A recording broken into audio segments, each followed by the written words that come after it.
Welcome back friends. আজকে আমরা VPN এর যে টপিকটা করব সেটা হচ্ছে DM VPN, dynamic multi access VPN. এবার ডিএম ভিপিএন এ যাওয়ার আগে আমরা একটুখানি বুঝে নিই যে ডিএম ভিপিএন কেন আমাদের দরকার। ডিএম ভিপিএন কি সেটা আমি পরে বোঝাচ্ছি, আগে বুঝে নিই কেন আমাদের দরকার। So why do we need DM VPN, right? কেন আমাদের ডিএম ভিপিএনটা দরকার? দেখো, এতদিন ধরে আমরা জিআরই দেখেছি, জেনারিক রাউটিং এনক্যাপসুলেশন দেখেছি, আমরা আমরা সাইট টু সাইট ভিপিএন দেখেছি, তাই তো? এই যে আমরা generic routing encapsulation GRE tunnel আমরা ক্রিয়েট করেছি অথবা সাইট টু সাইট আমরা ভিপিএন করেছি, এখানে যে টানেলগুলো আমরা ক্রিয়েট করেছিলাম এই সবকটা টানেলে কিন্তু আমাদের একটা স্ট্যাটিক টানেল ছিল, রাইট? এই টানেলগুলো আমাদের কি ছিল? কমপ্লিটলি আমাদের স্ট্যাটিক টানেল ছিল। প্রতিটা সাইটকে কানেক্ট করার জন্য আমরা একটা সেপারেট টানেল আমরা কিন্তু ক্রিয়েট করতাম ফর এভরি সাইট। যদি আমি এখানে দেখি, আমার এখানে একটা সাইট 1 এখানে আমি দেখতে পাচ্ছি, তা আমাকে যদি এই সাইট 1 এর সাথে সাইট 2 কে যদি কনফিগার করতে হয় ইউজিং দ্য ইন্টারনেট, তাহলে আমাকে কি করতে হবে? সাইট 1 এর থেকে সাইট 2 এর একটা সেপারেট টানেল আমাকে ক্রিয়েট করতে হবে। যদি সাইট 2 থেকে সাইট 3 তে যাই ইউজিং দ্য ইন্টারনেট, সেখানেও কিন্তু আমাকে কি করতে হচ্ছে? আমাকে সাইট 1 থেকে সাইট 3 তে টানেল ক্রিয়েট করতে হচ্ছে। ইভেন যদি আমি সাইট 3 থেকে যদি আমি সাইট 2 কে যদি আমি কনফিগার করি, সেখানেও কিন্তু সাইট 3 থেকে সাইট 2 এর একটা আমাকে সেপারেট টানেল কিন্তু কনফিগার করতে হচ্ছে ইউজিং দিস ইন্টারনেটকে মাঝখানে রেখে পড়ে, ঠিক আছে? কিন্তু এবার দেখে নাও, ধরে নাও যে আমার যদি এখানে মাল্টিপল সাইটস থাকে, একটা দুটো সাইটস থাকলো আমরা স্ট্যাটিক টানেল আমরা সেখানে কনফিগার করলাম। যদি এরকম থাকে যে আমার মাল্টিপল সাইটস থাকলো, কোনো না কোনো রিটেল চেন বিজনেস চলছে, রাইট? তো তার তো মাল্টিপল ব্রাঞ্চেস থাকতে পারে। কোনো ব্যাংকের যদি আমরা এক্সাম্পল নিই, তার তো মাল্টিপল ব্রাঞ্চেস থাকতে পারে। তো সেক্ষেত্রে আমরা কি করব? We will only create a single tunnel and using that single tunnel all sites can be connected. ওই সিঙ্গেল টানেলটাকে ইউজ করেই আমরা প্রত্যেকটা সাইটকে কিন্তু আমরা কানেক্ট করতে পারবো। এই জন্য আমরা ডিএম ভিপিএন করব। এই জন্য এটার নাম হচ্ছে ডাইনামিক মাল্টি অ্যাক্সেস ভিপিএন। তো ডিএম ভিপিএন এ it doesn't matter how many sites you have, you only need to configure only one tunnel. একটাই টানেল তোমাকে কনফিগার করতে হবে, এবং যে টানেলটা যখন আমি কনফিগার করব, টানেল কনফিগার করার পরে যে টানেলটা আপ হবে, যে টানেলটা যে এস্টাবলিশ হবে, যে কালকে একটা নতুন সাইট যদি আমার এখানে সাইট 4 চলে আসে, ঠিক আছে, আমার এখানে সাইট 2 সাইট 3, আমি ধরে নিচ্ছি এখানে আমার একটা সাইট 4 চলে এলো। তো এই যে সাইট 4 এলো, আর এই সাইট 4 যদি সাইট 1 এর সাথে যদি কমিউনিকেশন করতে চাই, সে কমিউনিকেশন করতে পারবে। আর এর যে টানেলটা আছে, এই টানেলটা সাইট 4 এর সাথে যেটা সাইট 1 এর যে টানেলটা হবে, এই টানেলটা কিন্তু ডাইনামিক্যালি ফর্ম হবে। আরো যখন থিওরিটা পড়বো আরো আমাদের বুঝতে সুবিধা হবে, ঠিক আছে? এটাকে রেড কালার করে দিলাম। তাহলে সব থেকে বড় ব্যাপার কি হচ্ছে? যে no matter how many sites we have, we can use a single tunnel to connect multiple sites and tunnel will be formed dynamically. টানেলটা কিন্তু ডাইনামিক্যালি ফর্ম করবে, and it is possible by using 3 protocols. তিনটে প্রোটোকলকে use করে আমরা এটাকে করতে পারি। সেই তিনটে প্রোটোকল কি কি আমি এখানে একটু লিখে দিচ্ছি। নাম্বার 1 হচ্ছে আমাদের MGRE, রাইট? আমি এটা একটু টেক্সট কালারটা চেঞ্জ করে দিচ্ছি। MGRE, clear? MGRE এর ফুল ফর্ম কি হচ্ছে? Multi point GRE, right? Multi point. আমি একটু আগেই বললাম তোমাদেরকে যে আমাদের যে টানেলটা ফরমেশন হবে, that tunnel formation will be done dynamically. So to have dynamic tunnel, we will configure MGRE, multi point GRE configuration আমাদেরকে করতে হবে। মাল্টি ডাইনামিক টানেল ফরমেশন করার জন্য আগে আমি যেটা বলছি স্টেপ বাই স্টেপ শুধু সেটাকে শুনে যাও, আমি তারপরে জিজ্ঞেস করবো যদি কোনো ডাউট থাকে, ঠিক আছে? কেন এই যে পার্টিকুলার যে ক্লাসটা আমরা করছি, এই ক্লাসটা থিওরিটা বোঝার পরে যতক্ষণ আমরা ল্যাবটা না করবো পুরো জিনিসটা আমাদের কাছে ক্লিয়ার হবে না। ঠিক আছে, তাই আমি যতটা সম্ভব আমি থিওরিটাকে এখানে বোঝাচ্ছি, এবং থিওরির পরে যখন ল্যাবটাকে করবো তখন আমাদের 100% সবকিছু ক্লিয়ার হয়ে যাবে। তো to have dynamic tunnel what we use MGRE। Clear? Second কি আমরা এখানে ইউজ করি? সেকেন্ড এখানে একটা প্রোটোকল ইউজ করি, that is called NHRP। NHRP এর ফুল ফর্ম হচ্ছে নেক্সট হপ রেজলিউশন প্রোটোকল।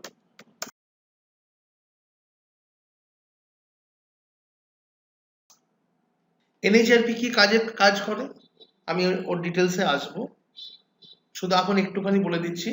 এই যে আমি একটু আগে বললাম একটাই টানেলকে ইউজ করে আমি মাল্টিপল সাইটকে কানেক্ট করতে পারি, তাহলে আমি যদি S1 এ এখানে দেখতে পাচ্ছি 3টে টানেল আছে, যদি ধরে নাও আমার কাছে একটাই টানেল থাকে, ওই একটাই টানেলকে ইউজ করে আমি সাইট 2, সাইট 3 বা সাইট 4 কে কানেক্ট করছি, তাহলে সেক্ষেত্রে আমার রাউটার কি করে বুঝবে যে টানেলটা দিয়ে পরে আমি ডেটা সেন্ড করছি এটা কোন ডেস্টিনেশনের দিকে যাবে? S2 এর দিকে যাবে, S3 এর দিকে ফরওয়ার্ড হবে, না S4 এর দিকে ফরওয়ার্ড হবে? সেটা আমার রাউটার কি করে বুঝবে? তার জন্য কি হয়, তার জন্য আমরা NHRP রেজলিউশন প্রোটোকল আমরা ইউজ করি, এবং এখানে আমাদের কিছু ডেটা ম্যাপিং হয়। সেই ডেটা ম্যাপিংটা কিভাবে হয় সেটা আমি একটুখানি বাদেই তোমাদেরকে বোঝাবো।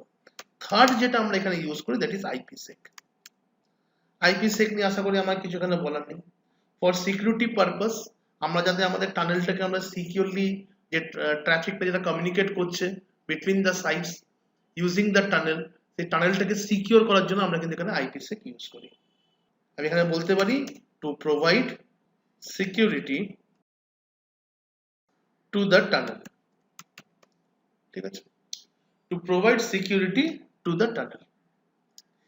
এই তিনটে কনফিগারেশন যখন আমরা করি by using all this three configuration, যখন আমরা এই তিনটেকে কনফিগার করে ফেলি তখন আমরা বলতে পারি that we are using a DMVPN tunnel।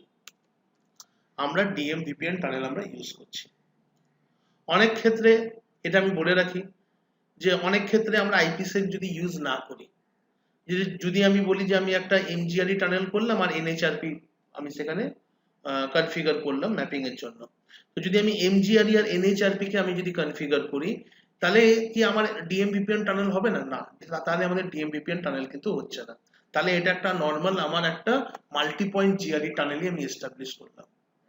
যদি আমি MGRE, NHRP, IPsec, mind it, MGRE, NHRP and IPsec এই তিনটেকে যখন আমি একসাথে কনফিগার করছি তখন আমি বলতে পারি we have configured a DMVPN tunnel। Clear? এবারে আমরা চলে আসছি এই NHRP সম্বন্ধে একটুখানি জানার জন্য। তাহলে NHRP আমি কি বললাম? Next hop resolution protocol. এখানে আমি বলতে পারি that it is used to resolve the next hop। It helps the router to identify the branch offices। তার মানে হচ্ছে আমি যখন S1 এ আমি যখন আমার DMVPN যখন কনফিগার করব, তো আমরা এর আগে যখন GRE টানেল যখন আমরা ক্রিয়েট করেছিলাম, আগে আমি ওটাকে রিপিট করি তাহলে আমরা বুঝতে পারবো। এর আগে যখন আমরা GRE টানেল যখন ক্রিয়েট করেছিলাম তখন নিশ্চয়ই আমরা বলেছিলাম যে আমার টানেল সোর্স কি হবে, টানেল ডেস্টিনেশন কি হবে। আগের ক্লাসে এটা আমরা দেখেছিলাম, রাইট? কিন্তু এই ক্ষেত্রে আমি কিন্তু টানেল ডেস্টিনেশন কিন্তু আমি ডিফাইন করব না।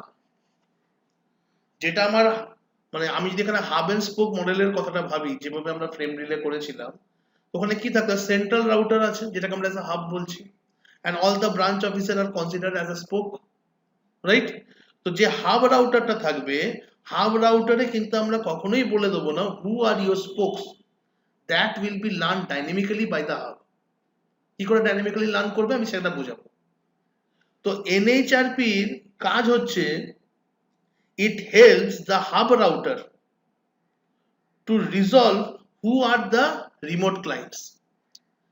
Remote branch offices, remote sites কারা আছে সেটা কিন্তু NHRP কিন্তু সেটা ডাইনামিক্যালি কি করছে? আইডেন্টিফাই করছে, এবং আইডেন্টিফাই করার পরে it negotiate with the remote site. ও রিমোট সাইটের সাথে একটা নেগোসিয়েশন করে টু ফর্ম এ টানেল, যাতে একটা টানেল সে এস্টাবলিশ করতে পারে। So you may say NHRP it resolves the next hop. Next hop বলতে আমি কাকে বোঝাচ্ছি? নেক্সট হপ বলতে আমি বোঝাচ্ছি যেটা হচ্ছে আমাদের remote site, right? It helps to identify the branch offices to which the GRE can negotiate and form the tunnel. বলতে পারলাম এনএইচআরপি একটা ছোট্ট কথা বললাম, এরপরে আমরা এনএইচআরপি দেখবো, আরো বেশি ক্লিয়ার হবে, বারবার বলছি, যখন আমরা প্র্যাকটিক্যাল করব। যখন আমরা এখানে কনফিগার করব আমার hub রাউটারে, I will not tell my hub router who are my spokes. Spokes মানে কি? যেটা আমার ব্রাঞ্চ অফিসেস আছে, আমার রিমোট সাইটসে কারা আছে, কোন আইপিতে আমি রিমোট সাইটসে কানেক্ট করব, সেটা কিন্তু আমি কখনোই কিন্তু এটা আমি এখানে বলবো না। তাহলে এনএইচআরবি কি করবে? It will identify my remote spokes, আমার রিমোট সাইটকেও আইডেন্টিফাই করবে, and it will also negotiate with the remote clients to form the tunnel. Negotiation তো লাগবে, there are certain parameters, based on those প্যারামিটারে তারা আমরা টানেলটাকে ফর্ম করব, রাইট? তাহলে দেখো এই জিনিসটা কিন্তু অনেকটা আমাদের ফ্রেম রিলের হাব অ্যান্ড স্পোক টোপোলজির মতো কিন্তু ব্যাপারটা দাঁড়াচ্ছে, রাইট? আমরা যখন সাইট টু সাইট ভিপিএন যখন এর আগে ল্যাবটা করেছিলাম, সেখানে আমরা কি কি করেছিলাম? সাইট টু সাইট ভিপিএনে ফার্স্টে আমরা একটা টানেল এস্টাবলিশ করেছিলাম, এবং যে টানেলটা আমরা এস্টাবলিশ করেছিলাম সেই টানেলটাকে এস্টাবলিশ করার জন্য প্রতিটা টানেলের জন্য আমাকে সেপারেট কনফিগারেশন করতে হয়েছিল। যেমন সাইট 1 থেকে সাইট 2 একটা টানেল কনফিগারেশন করতে হলো, সাইট 1 থেকে সাইট 3 একটা আমাকে টানেল কনফিগারেশন করতে হলো। সাইট 2 থেকে সাইট 3 যদি আমার টানেল কনফিগারেশন করতে হয়, তাহলে সাইট 2 থেকে সাইট 3 আমাকে একটা সেপারেট টানেল আমাকে কনফিগার করতে হবে, right? But in DM VPN কি হচ্ছে, যখন আমার টানেলটা এস্টাবলিশ হবে, আমি একটু আমার কালারটা একটুখানি চেঞ্জ করছি, আমি ব্লু কালারটা নিলাম, যে আমি শুধুমাত্র কি করব, একটাই টানেল আমি নেগোশিয়েট করব, and using that tunnel what I will do, I will have connectivity with my sites. এবার যদি সাইট 2 আর সাইট 3 যদি নিজেদের মধ্যে যদি কমিউনিকেশন করতে চায়, if they want to form tunnel between one another, in DN VPN আমায় কিন্তু এই টানেলটা ম্যানুয়ালি কিন্তু ক্রিয়েট করতে হবে না। This tunnel between site 2 and site 3, this tunnel will form dynamically with the help of the hub router.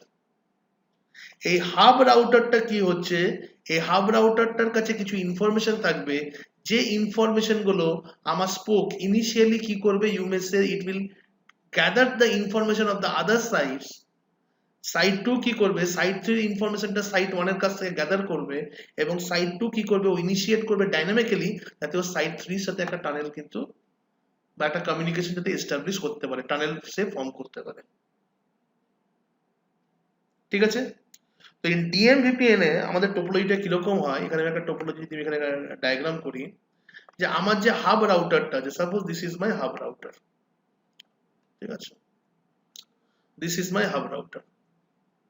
এই hub রাউটারে আমাকে কি থাকতে হবে, এই হাব রাউটারের আমার এখানে একটা ইন্টারফেস থাকবে, যে ইন্টারফেসটা আমার WAN নেটওয়ার্কে কানেক্ট করছে, আমার ইন্টারনেটকে কানেক্ট করছে, রাইট? আমি ধরে নিচ্ছি দিস ইজ মাই ইন্টারনেট, আমার ইন্টারনেটকে কানেক্ট করছে।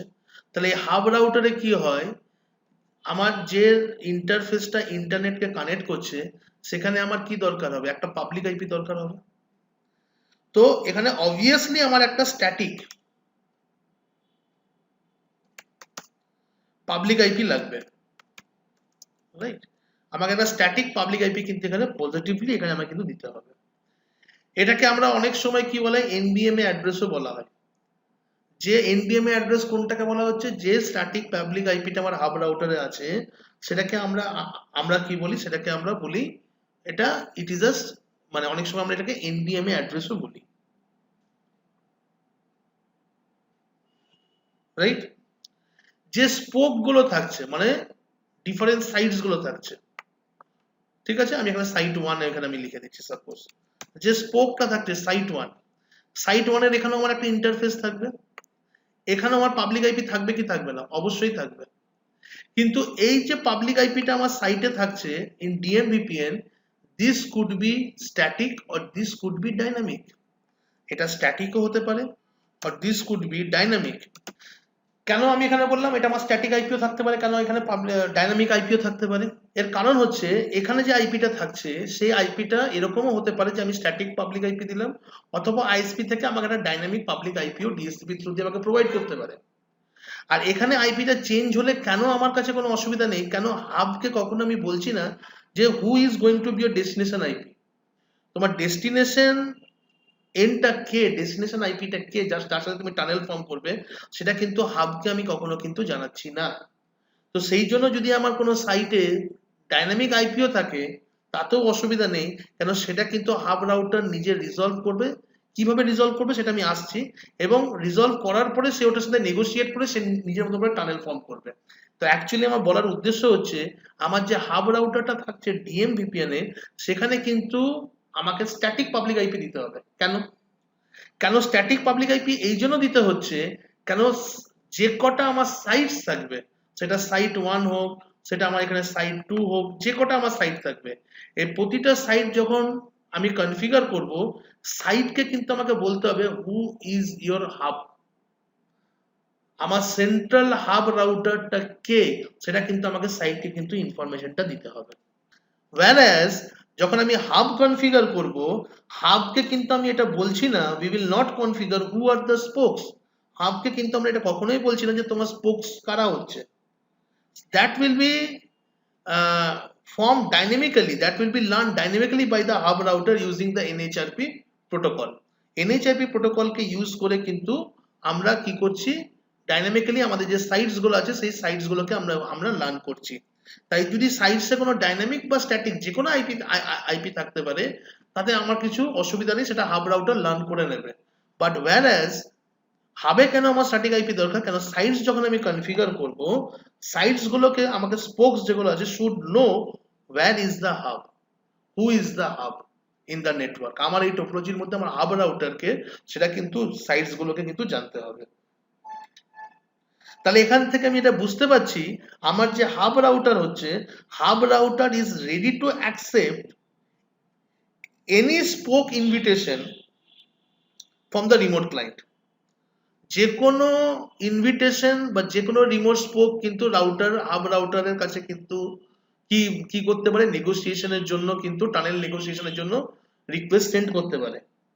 But there are certain parameters, কিছু প্যারামিটার্স থাকবে, যে প্যারামিটার্স গুলো ম্যাচ করলে, ইফ অনলি দোজ প্যারামিটার যদি ম্যাচ করে, তাহলে হাব রাউটার কি করবে, যেই রিমোট সাইটের কাছ থেকে সে রিকোয়েস্টটা পেয়েছে তার সাথে সে টানেলটা ফর্ম করবে। তাহলে ইনিশিয়ালি আমি এটাকে একটুখানি যদি বলি স্টেপ বাই স্টেপ, ইনিশিয়ালি হাবের কাছে সাইটস এর কোনো ইনফরমেশন থাকে না। সাইটস যখন রেজিস্টার করতে যাচ্ছে উইথ দ্য হাব, তখন কিন্তু হাব কি করছে, আগে আইডেন্টিফাই করছে, তারপর সেখানে প্যারামিটার চেক করছে, এবং তারপর অ্যালাউ করছে সেই স্পোকটাকে তার সাথে টানেল এস্টাবলিশমেন্ট করার জন্য।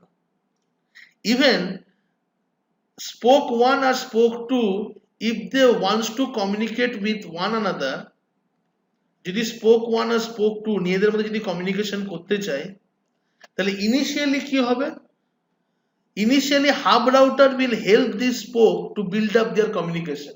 তারা ডাইনামিক্যালি তারা নিজেদের কমিউনিকেশন বিল্ড আপ করতে পারবে with the help of the hub router।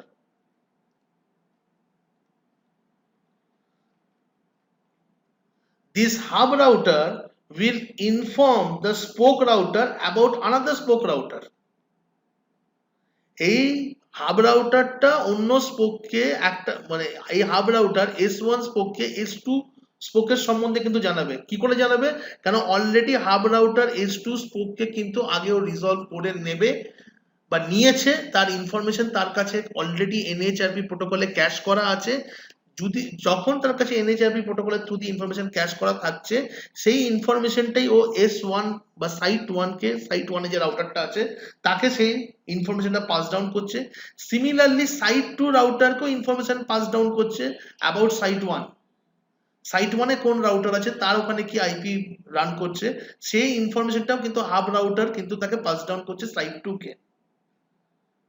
যখন সাইট 1 আর সাইট 2 একে অপরের ইনফরমেশন পেয়ে গেল, then both the site can form a dynamic tunnel and have a connection between them। তাহলে এখানে যদি বলি the only tunnel that we are forming over here, যে একমাত্র টানেল যেটা আমরা এখানে স্ট্যাটিক্যালি ফর্ম করছি সেটা হচ্ছে the tunnel between the hub and the sites, right? যখন হাব তার রিমোট সাইটস এর সম্বন্ধে জানছে, সেই রিমোট সাইটস এর ইনফরমেশন গুলো একটা টেবিল ফরম্যাটে হাব রাউটার নিজের কাছে মেনটেন করছে, and that table is called NHRP table. তাহলে এক কথায় আমরা এখানে বুঝতে পারছি the job of the NHRP is to learn the spoke that comes to register to the hub router। যে স্পোক গুলো হাব রাউটারের কাছে রেজিস্টার করতে আসছে সেই ইনফরমেশন গুলোকে লার্ন করা এবং লার্ন করে পরে সেই ইনফরমেশনটাকে ক্যাশ করে রাখা ইন এ NHRP টেবিল। যদি কোনো স্পোক বা কোনো সাইট অন্য কোনো সাইটের সাথে যদি কমিউনিকেশন করতে চায়, the initial information will be passed down by the hub router to the spokes। আমার যে ইনিশিয়াল ইনফরমেশন থাকবে সেটা হাব রাউটার কিন্তু স্পোক রাউটার গুলোকে কিন্তু পাস ডাউন করবে। once the spoke router will get the information from the hub router, they will form a dynamic tunnel between them and they will communicate with them without passing any traffic through the hub router। এটাকে কোনো ভাববার দরকার নেই যে S1 যদি S2 এর সাথে যদি কমিউনিকেট করে তো সব ট্রাফিক আমার হাব রাউটারের থ্রু দিয়ে রাউট হয়ে আসবে, না, they can have a direct communication with them। Initial information hub router provide করবে দুটো সাইটকে, but once the tunnel is form, site 1 and site 2 can communicate with them directly. এই প্রসেসটাকেই আমরা বলা হয় MGRE। এই যে আমি ওপরে লিখেছি এই স্টেপটা যেটা আমরা ডিসকাশন করলাম, এই স্টেপটাকে আমরা বলা হচ্ছে MGRE, মাল্টি পয়েন্ট GRE, যেটা আমাকে ডাইনামিক টানেল ফর্ম করতে আমাকে হেল্প করছে। আর এই MGRE কিভাবে কাজ করছে? This MGRE works with the help of NHRP। Once MGRE tunnel আমরা ফর্ম করলাম, এখন যদি আমরা এই টানেলে IPsec কনফিগার করে দিই, once IPsec will be configured on this tunnel, we will say or we can call it a DMVPN topology। আমরা DMVPN tunnel আমরা ইউজ করছি বিটুইন দ্য সাইটস। তাহলে আমরা যেহেতু এর আগে GRE টানেল যেহেতু আমরা এর আগে দেখেছিলাম, যখন আমরা GRE টানেল কনফিগার করতাম বা করেছি, GRE টানেলের দুটো ফ্লেভার আছে, রাইট? আমরা জানি যে ডিফল্ট টানেল যেটা আমরা কনফিগার করি সেটা আমাদের GRE টানেলই হয়। এবার GRE টানেলের দুটো ফ্লেভার আছে। একটা ফ্লেভার হচ্ছে পয়েন্ট টু পয়েন্ট GRE, যেটা আমরা এর আগে দেখেছি।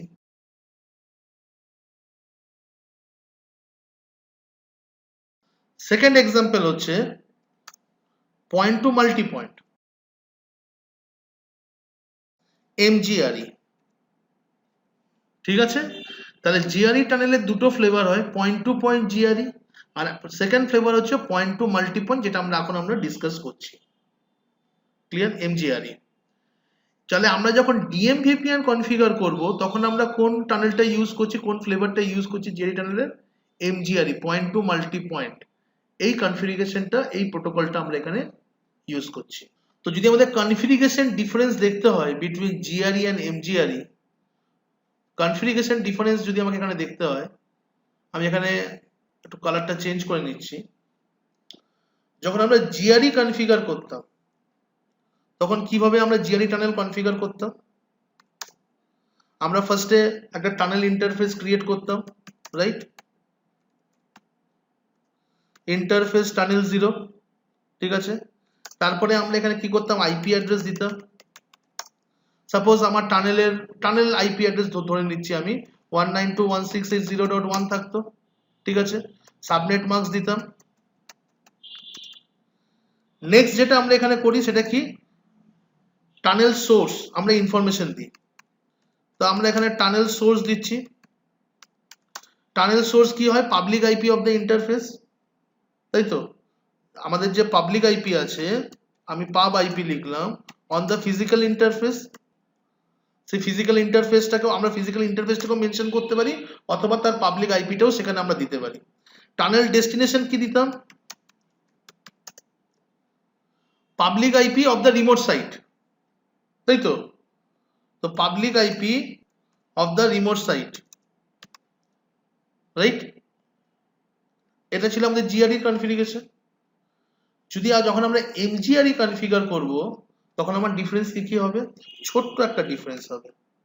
আমরা এখানে ইন্টারফেস টানেল এখানেও ক্রিয়েট করব। সাপোজ ইন্টারফেস টানেল 0 দিলাম। নেক্সট আমরা এখানে আইপি অ্যাড্রেস দেবো। আমার এখানে আইপি অ্যাড্রেস 192.168.0.1, সাপোজ আমি ধরে নিচ্ছি আমার টানেলের ইন্টারফেস 255.255.255.0, ঠিক আছে? টানেল সোর্স এখানেও আমাকে বলতে হবে সোর্স। টানেল সোর্স আমার কি হচ্ছে? Same public IP of the interface.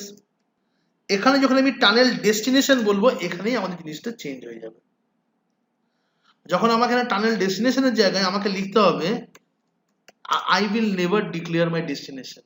Destination আমার যে কেউ হতে পারে, that will be form dynamically. যখন আমরা এমজিআরই টানেল করছি তখন আমরা টানেল ডেস্টিনেশন কিন্তু এখানে আমরা মেনশন করব না। এখানে আমি বলে দেবো আমার টানেল ডেস্টিনেশনের জায়গায় টানেল মোড, এবং টানেল মোডের জায়গায় আমাকে এখানে বলতে হবে tunnel mode is going to be GRE multi point.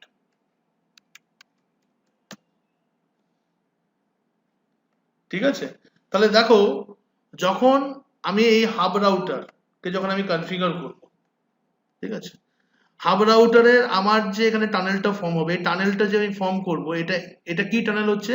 এটা আমরা এমজিআরই মোডে আমরা ডিএম ভিপিএন টানেল আমরা ফর্ম করছি, right?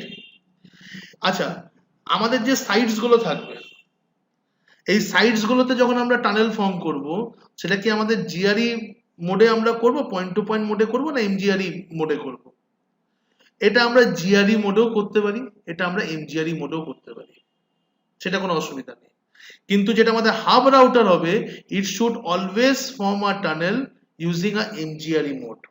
After we form the tunnel, what we need to do, we need to configure NHRP। ঠিক আছে? যখন আমরা NHRP কে কনফিগার করে দেবো তখন আমরা দেখবো, এবার NHRP যে কনফিগারেশনটা আছে সেটা আমি ল্যাব করতে করতে বোঝাবো।